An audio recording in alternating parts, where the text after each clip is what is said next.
A bomb scare closed 3 schools today in Northampton County. And just a little while later, another school in Accomack County also evacuated after receiving a bomb threat. 10 on your side's Deanna LeBlanc joins us now live. And Deanna, no weapons were found at the schools?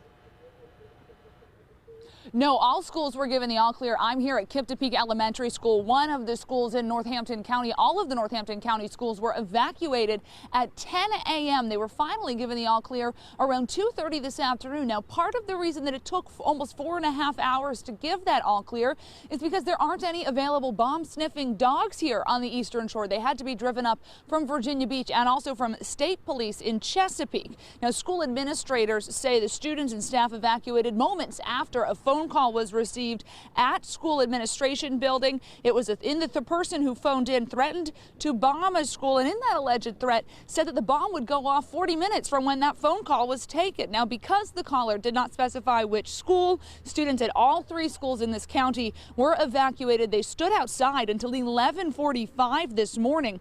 Now, during that time, school staff and sheriff's deputies walked the buildings to look for anything suspicious. They did not find anything, but the sheriff tells me he then wanted to bring in those dogs to do a second sweep just to be sure. That's when the decision was made to send those students home. They had already been standing outside for more than an hour, and those dogs and their handlers again had to drive up from Virginia Beach and from Chesapeake. Thankfully, those dogs did confirm what the students or the staff and the sheriff's deputies determined, that those buildings were safe. Now, you mentioned the other threat in Accomack County. That was one phoned in to a specific elementary school, but there were no students at school today. It was a teacher work day, so that is the good news. That school was quickly swept. Dogs actually came in from Maryland to help in that sweep. Once that was determined to be clear, the teachers were allowed to continue on with their work day. Live in Northampton County, I'm Deanna LeBlanc. 10 on your side.